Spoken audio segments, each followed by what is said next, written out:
We're back, and we hope distance has made the heart grow fonder, just as our hearts have grown, because Russell Wilson is no longer in the Centennial State.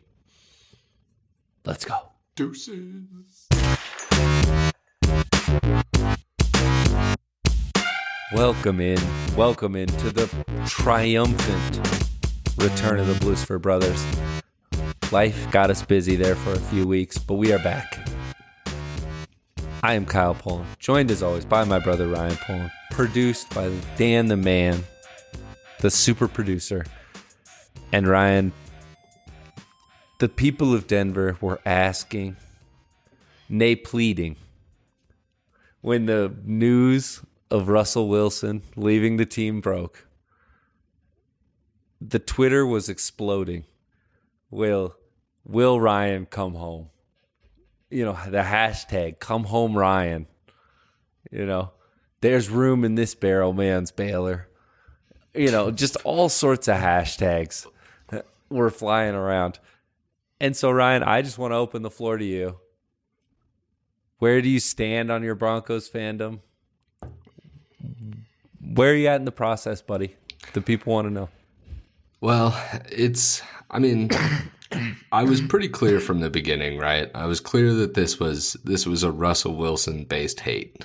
And I've never been proven more right. I'm going to take one last victory lap on that. You idiots bought in. I said, he's terrible, he's toxic. He's the worst toxic positivity. We've all had that boss who is just, the shit is going bad and they're just telling you it's going well. So I'm happy that he's gone because it feels good to be rooting for my hometown team again. The Dolphins will always have a special place in my heart. I think we all know that.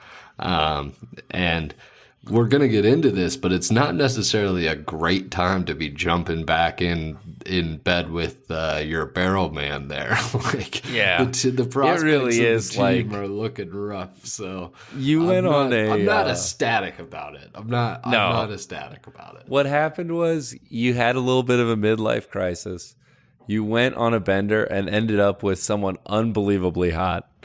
And you've now enjoyed a dalliance, but it's time to go back home to your significantly uglier and just all around crappier wife and kids. And you'll never forget your times with Stormy out there in Miami, but you had to come home to Cheryl. Like at some point, you had to come home to Cheryl. I like it and better welcome if back. It's Mike and Sean. She is wearing a onesie nightgown. Right. We can make this. We don't have to make an analogy. Like, we could just use the head coaches as a perfect example of what you're illustrating right now in Mike McDaniel and Sean Payton's ugly. Like, every time I see him in Mike McDaniels isn't letting Kevin James' ass play him. I'll tell you that. No. I don't care how much time has passed. I was trying to remember that actor's name as I was going down that. Yes. But I couldn't do it.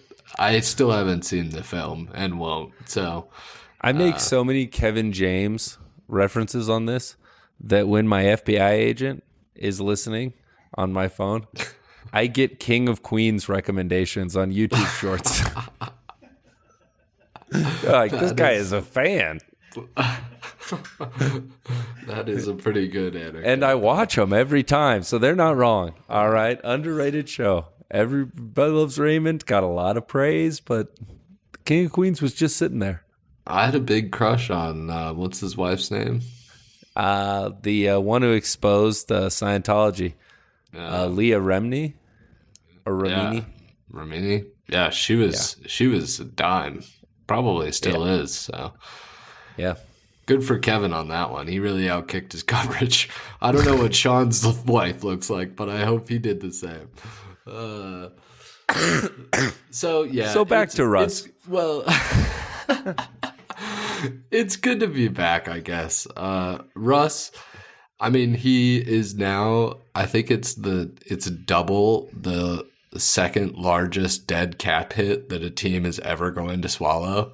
So not only was it extremely stupid and failed miserably, it's going to be the most expensive, stupid mistake that an NFL team has ever made. So you're not wrong there, Ryan, in any of the things that you're saying. But it feels good to have you address the problem as a we problem again. And with that in mind, you're right. Dan and I had blind spots. We maybe can't be perfectly trusted as quarterback evaluators anymore. So we need you to scan the free agency, look into the draft, and see what the Broncos should do so that we don't end up cheering for a motivational Hobbit. Okay. That's the most perfect. DNVR should make that a shirt. Actually, fuck that. We should make that a shirt. We should have "Let's ride on a motivational Hobbit." Let's get the creative team on that. I think it's. I think this is really what people come to the podcast for. They really come here to listen to the former cross-country runner talk about his quarterback rankings based on literally an hour of research that I did today and the podcast that I've been consuming. I wish you wouldn't have said that last part. Well, podcasts. But I did actually go in and read some stuff and actually watch some of these throws, and then I've been listening to ladies, people. he can read. I've been listening to people talk about the draft since the season got over, so I'm not completely blind to it. But to be honest, until they released Russ, I wasn't letting myself fully get invested in this pick. So today I was like, all right, I'm going to start actually doing some research. And so here are my rankings. Initial rankings. Unadulterated. These are going to change tomorrow, probably. Yeah. But with the number one pick, and I think people might be surprised given my gumption for another player. But with my number one, I'm going Drake May. I think just him being younger prospect. Obviously, there's a guy that I really like in free agency who we could get into right now. I'll just run through my list and then we can sort of jive off of that. So I got Drake. You could stop me if you really have an opinion, but Drake May number one. Any strong reaction? So that means you're trading up, which means you're giving stuff. You got to probably get to 3. And to me, this is a draft day trade. Like if somebody goes a surprise 2 and Drake May's still sitting there, I could see us jumping in and being like, "All right, Patriots, what do you want?" Which one do you want? Yeah. And then obviously it depends on how you feel about Daniels as well, because you're probably we'll get going to go into that and be like, "Hey, either one." We'll get into how you I tell feel us which about one you Daniels don't want later. But then number 2, I've got Justin Fields. I would trade for Justin Fields. And I think this might be the most realistic of all of these options. I think you could trade for Justin Fields and take a quarterback at 13 or whatever we're sitting at right now and be perfectly happy. So with my number 3, I'm going Michael Penix. I want to cheer for this guy. I think he's the most exciting player in the draft. Like at his highest highs, you could see him being like a Lamar Jackson type of player. But obviously he's got the wicked injury history. At my number 4, I'm going JJ McCarthy. I don't really understand why he's rising so much necessarily. It doesn't, from what I was reading today, it doesn't seem like he can throw left, which does seem to be concerning in the NFL. As long as it's not across the middle, it's something different. Yeah, that's true. I'll get to see. I'm used to watching the game in 2/3 only being available. So it'd be nice if that the they're middle congruent. of the field was that's fair. That's seeing the cup half full. That's what you're here for, Kyle. Yeah. And I'm going Jaden Daniels. What is this? My 5th pick here. I just Do you think him or Drake May is going before? I think Jaden Daniels is going to go before, and I think it's a mistake. I think he's too small. Ooh. And I think I just think he's too small. I think he's going to get destroyed. And so, and I guess that's really, I think, sums up the list. To round it out, I guess, Bo Nix is there. Like, he hypothetically does exist, but he is last on my list with a bullet. So, yeah. You can trade back for Bo Nix, and you could, yeah, totally. It's all that. You could pick up an offensive lineman at 13, and Yeah. So, overall reactions to our options there. This truly is the darkest timeline. Are my initial reactions. Do you feel that I left anybody off? Any snubs? I don't think I wouldn't call them necessarily snubs. What I would say is I have some outside the box thinking about this of what if you just stay at 12? You take a stud. You take the other cornerback from Alabama. And you just make your football team better. And then Hartman or Rattler is going to be sitting there in those late 5 to 7 rounds. You get one of them. You're taking a flyer. And if you hit, great, you got an even better team around them because you didn't use as many resources. And if they miss, who cares? You only did a 5th or 7th, and you can always say, well, we weren't in range of getting to any of the top guys that people would really be excited about. Okay, so I don't hate this line of thinking, but I think this is why I love Justin Fields even more. Because the best part about Justin Fields is you don't have to pay him right away. He's still under contract. Like, you can give up a 3rd-round pick for Justin Fields right now, and I don't disagree with what you're saying that they might want to take multiple cracks at this. Like, I don't think because you trade up, you should be afraid to take another quarterback later. Like, I just think you should take as many swings at this as possible. So I'm of that thinking as well, but with those like secondary type of guys, it just feels like a lot of times they do the best when they do take a year to learn the system. Like, throwing one of those guys into the fire right away, like, you kind of need a starter. Like, so in that scenario, I just think you need to find a starting quarterback and somebody relatively competent. And I think Justin Fields fits a lot of those bills. And if you actually hit on that other guy, you can let Justin Fields walk. Or you could sign him and trade him. Like, there are a lot. It just opens up so many different options for you. Yeah. I think if you get Fields, the first question I have is, who besides us is desperate enough to like really whet the appetite of the Bears so much that you're maybe negotiating from a place of power where you're like, hey, dude, I think you need to get this guy out of there. I think that's the best part of this is that nobody is negotiating with him. Like, I think the thing that I heard today was a 3rd-round pick.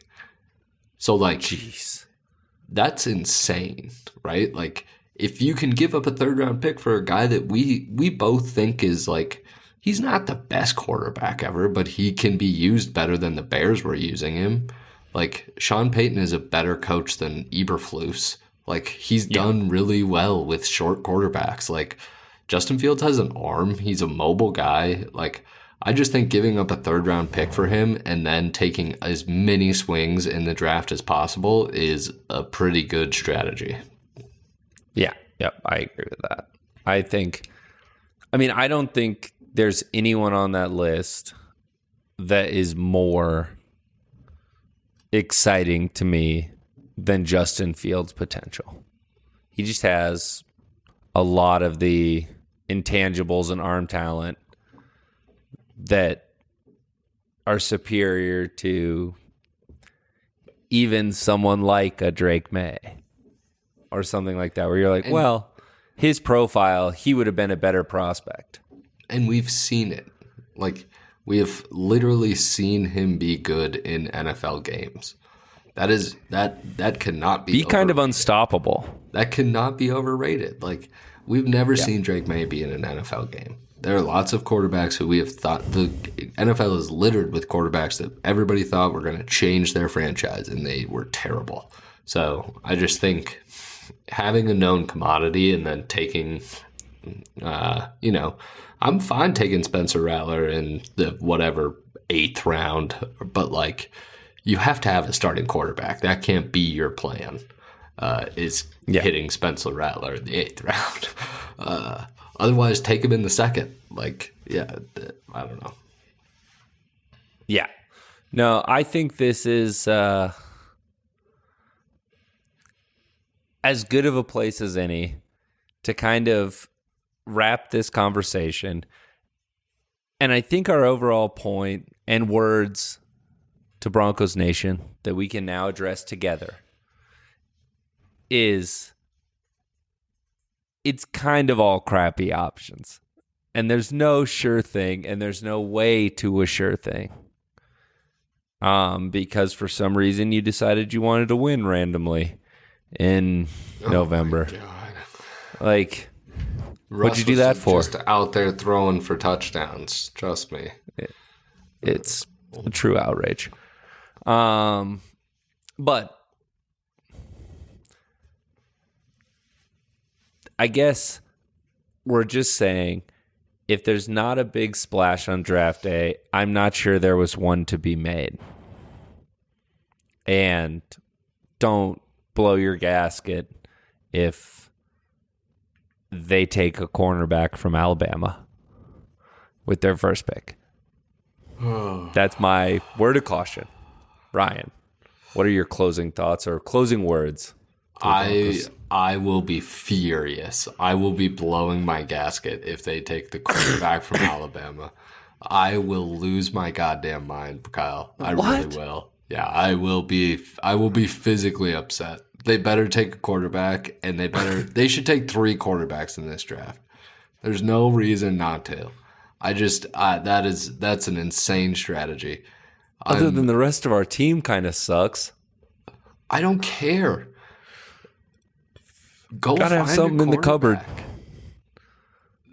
You have a generational cornerback. What the fuck are you doing drafting another one in the first round? What are we doing? Well, our defense can't shut down the... I'm just saying best available. There were some that had us taking an edge rusher, some that had us taking J.J. McCarthy, some that had us taking... If we take J.J. McCarthy, I'll also be devastated. But that's what I'm saying. Yeah. Like, don't you just want to be like, we got the best corner in the draft? All right, that's dope. No. Versus, I think we got the I'd rather take one of the 13th best quarterback in J.J. McCarthy. I'd rather take one of the 9 seemingly awesome wide receivers in the first round. Like, give me a player that I am going to want to watch. I wouldn't hate that either. What are we doing? Yeah. You at some point you have I'm to just put a product on the best field available kind of a thing. Yeah. Rather than if they start running this franchise like Walmart, I'm going to be pissed. These are the takes we've been missing. I love it. The passion has returned. The sadness has returned. You came back. The wife is asking you to apply some cream. How does Peyton still have a job? Or Patton? What the fuck? George? George. Yeah. Good old George. George Payton. He's been mediocre at best, and I don't trust him to do the right thing here. He did Russ. What are we doing? Yeah. I think both you and I thought that he should have been fired before any Russ decision is made, any draft decision is made, any trade, because he's not going to be here. But they made their choice. It's just, I don't know where the incompetence is coming from. It's, It's in the walls. We're going to have to do some digging on this. I'll get my people on it. We're going to do one of those bad Ghostbusters shows where Ryan's like, I can feel the stupid energy over here. It's very strong. Oh, it's been leaking into George's office. Oh, my. We better follow this. We're outside of Elway's and Cherry Creek. Yeah. Ma'am, really? You're going to eat that shrimp? Wow. That's wild, ma'am. All right. I'm told John comes in that daily. Yeah. Dan's job is going to be the guy that pretends to be scared. You know, there's always a guy who's like, oh my God. We shouldn't go in there, guys. We shouldn't go in there. John's going to be really mad if he hears about this. Oh, we will hear from John if he hears about this. It sucks. In short, it sucks.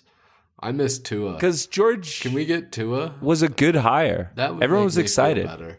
Maybe we could get Tua. Oh, I do not want all those concussions. Well, it's really just the NFL these days, so don't know what to tell you there, buddy. Yeah, it's not great. All right. Moving on to happier waters. The Denver Nuggets. They've come out of the All-Star break. Nikola Jokic said no more Mr. Nice Guy and has been giving everyone the business. The Nuggets have not lost. They kind of appear like they're going to lose as we're recording, but we'll see. So, is it a what have you made from Kyle? Huh? You feel we'll see it from this game? I just want being to put optimistic. the we'll see vibe out there. Yeah, okay. I've seen the Nuggets go on 30, 40-point runs at this point. Yeah, we've seen weirder. So when they decide they're going to turn it on, it's a thing. And Nurkic is fouling at an alarming rate if you are a Suns fan. Yeah, fair enough. But what have you seen from this team? And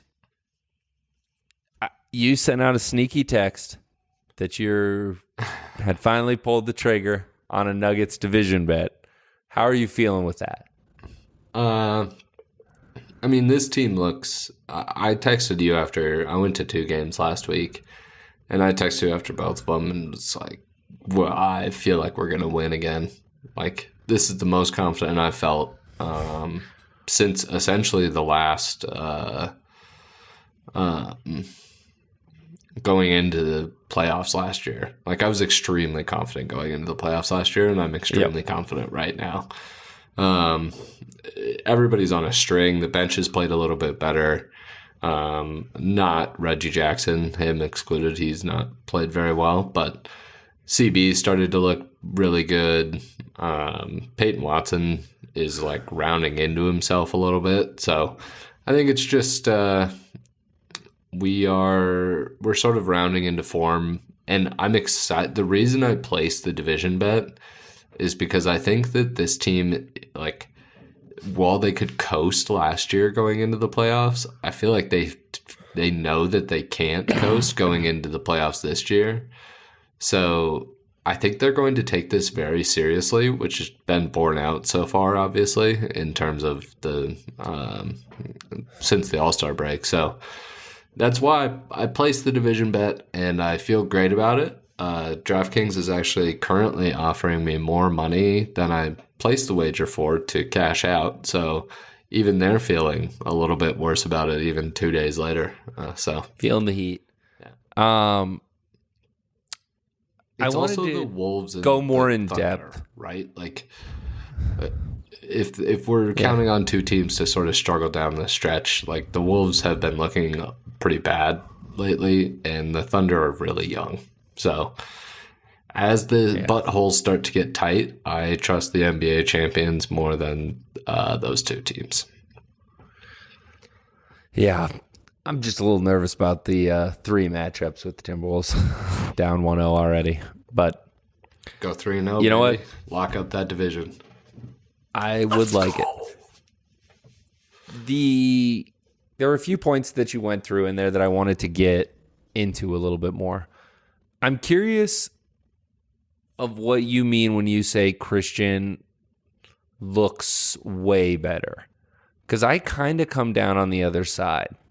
That Christian is back to early rookie season Christian, in which he is an offensive zero and non-threat, and unless he is out in the open floor and dunking, but he is trying extremely hard and playing disciplined defense, and he boards strong.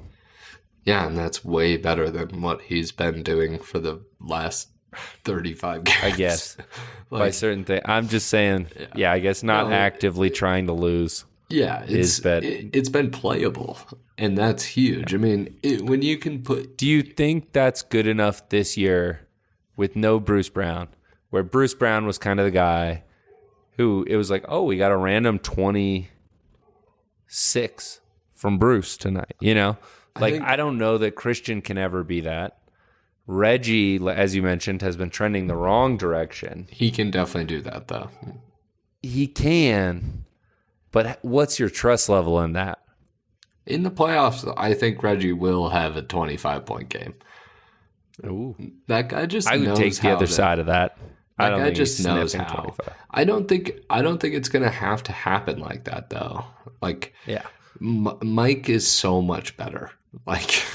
He didn't miss 2 nights ago. Yeah. I mean, I just think everybody has taken that step up to where the bench doesn't really scare me. They're not winning those minutes they're not going to win those minutes by outscoring anybody.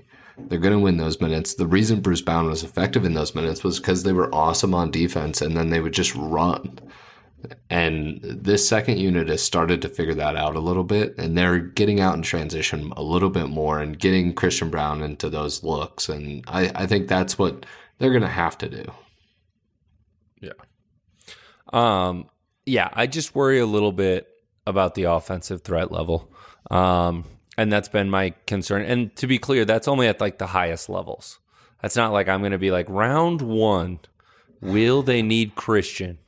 I'm like, no, they're probably going to beat whoever we're playing by 20 with the starters. So you can lose by 15 and we'll win by 5. You know, but highest levels, us versus OKC, us versus Boston. That's where I get worried about that, of a true championship level. I'm not worried about OKC. But I do get what you mean. I mean, it's all margins, right? I also think that Jokic is better than last year. And I think Jabal is going to be as good, if not better, than he was last year. I think that there's been growth by everybody on the team in a way that the bench scares me, but it scared me last year. It was going to be the reason we won or lost last year, too. And when you're winning a championship, stuff comes down to those little 1%, and it's hard to predict. But I will say I would feel better about it if we wrap up the 1 seed and you're just like, oh, you guys get 4 games at home. Even the beginning of the playoffs last year, our bench was so different at home other than the road. They got comfortable against the Lakers, and then the Heat, they just were not scared of at all. So they did just fine there. Yeah, it's been it's going to be an interesting stretch run.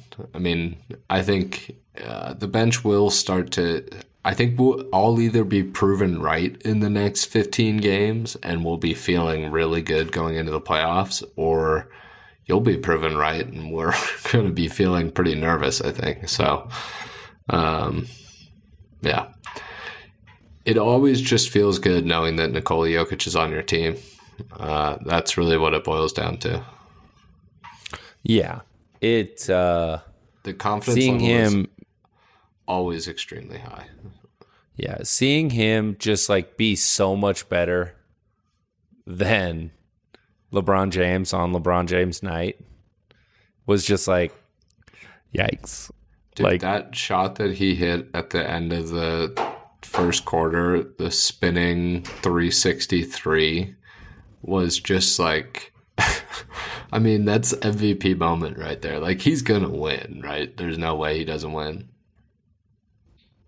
Nah, I mean, I think there's a world in which if he shows up and plays really poorly in a few games, and SGA and them win the 1 seed, or Tatum and them. I don't think Tatum at all, but I mean, I guess SGA or Luka with a run and with Jokic fading down the stretch, maybe. But he's a heavy favorite for the reason. Yeah, I haven't even looked at what it is. But yeah. But the other thing I wanted to talk about is heading into this, you kind of started with it by saying you're not scared of the Thunder. Who are the teams you are most afraid of to see in the playoffs right now? And let's just stay in the West, because there's an obvious one. Can we just put it on there? We both are frightened of a series with the Celtics. Not in like a, we can't beat them, but that would be a very hard-fought series. The Celtics are unbelievable, and no one else in the East scares me. Yeah, I agree with that. Yeah, so we can just do the West. I will actually say that Milwaukee scares me a little bit. Just because in terms of just two guys going nuclear, like if they just somehow figured it out, like, and Dame and Giannis were both playing, because Giannis he's historically been tough for us. So that is... I'm telling you, we just guard him with Jokic. Yeah. And then have Brook Lopez out there. We don't have to go into it, but they don't scare me. You can't have Malik Beasley starting for you and have that defensive IQ out there and be scary. I think Minnesota scares me probably the most in the West. Yep, we agree on that one. I think... I don't know if really anybody else scares me that much in the West. Can I make the Thunder case to you? I would say the Clippers next, but we just own their ass. So, like, it's at this point, it's almost comical. And honestly, it's almost comical with every team who you might say, like, oh, the Lakers fans and all the Thunder fans. Whoa. Like, nah. Like, yeah, no, outside of fans, I just think the Thunder have some physical defenders to throw at Jamal, which is what you need. They are long in every position. I do think in the physicality of a playoff series, it would be a problem for them to be as kind of... It's weird to say for a team that plays Lou Dort and Williams to say they're a little light, but when you add Chet, Giddey, and SGA, they are a little light. They don't have a center. Yeah. So I do Muscala's think ass. They would be a bit of a problem, but I think they present a lot of problems for us. And at that point, I think we're talking about a Western Conference Finals where that's a younger team that's gotten confidence. No. And Kyle, so they've had a little bit more belief in themselves. This is awful. That they are not scary to me. They don't have a center. They have nobody who can even remotely guard Jokic. Like, you're talking about double teaming the best player in the world over a 7-game series. Like, what can they possibly do with Jokic over 7 games? It's not like in a one-off Get messed game, up and beat us 3 times out of 4 like they have.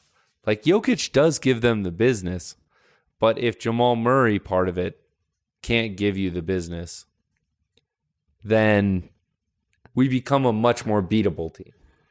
I don't think there's any way that over the first 3 games of that series, they just don't immediately figure them out and start busting their ass. You're saying that they have physical defenders, but they literally don't have anybody who can put a body up against Jokic and stand their ground. That person does not exist on their roster. So you're going to have to send help, and you're fucked. He will figure you out. You're just it's a really bad recipe. And we haven't played them well in the regular season, but I'm not reading too much into that. So, yeah. I mean, they've kind of done the Rui Hachimura with Williams there, and then having Chet as help after the first game. Jokic gave Chet the business, as you said. So I think it's something to keep an eye on. It sounds like a definite no. And so I hesitate to even ask this, but I do feel that I am a little, not scared maybe is the right word, but nervous. Let's say the Nuggets get the 1 seed and they've crushed a decrepit Warriors or Lakers team, which fine. And then waiting for them is a healthy Zion, a healthy Brandon Ingram, Valanciunas, McCollum. Does that frighten you? I mean, you got to be a true Nuggets fan, but hell yeah, that frightens me. I feel like they always, when healthy, busted us up. I remember actually watching, I think it was during March Madness when we went up to Blackhawk one time, and there was a Nuggets Pelicans game that was like on that same Saturday as March Madness or something, and we just got absolutely destroyed. And it was like maybe the 3rd time of that just kind of brutal beatdown by them, and I was like, I don't think I like playing this team anymore. I don't want to see you guys anymore. So I'm with you there. Not frightened, but it's not a fun matchup. No. I would be momentarily mad that we got the 1 seed. Like, oh, why couldn't we have avoided them?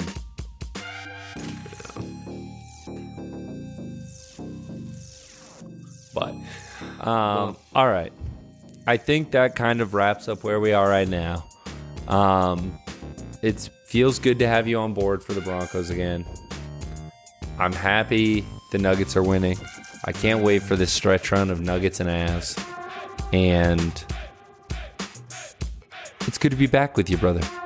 Yeah, the Avs are not looking fantastic, although they did kick the shit out of somebody last night. But, yeah, the Blackhawks got it.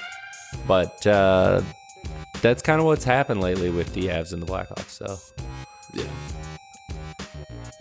All right. Well, we have to watch the end of this game. So it's unbelievable, folks. Christian Brown just made a basket. It's like he heard me talking shit. All right. Till next week. Like and subscribe. It's because you started calling him Brown again. You got to go back to Braun. Peace. Bye. Lucifer Brothers is a Crab Shell Media podcast.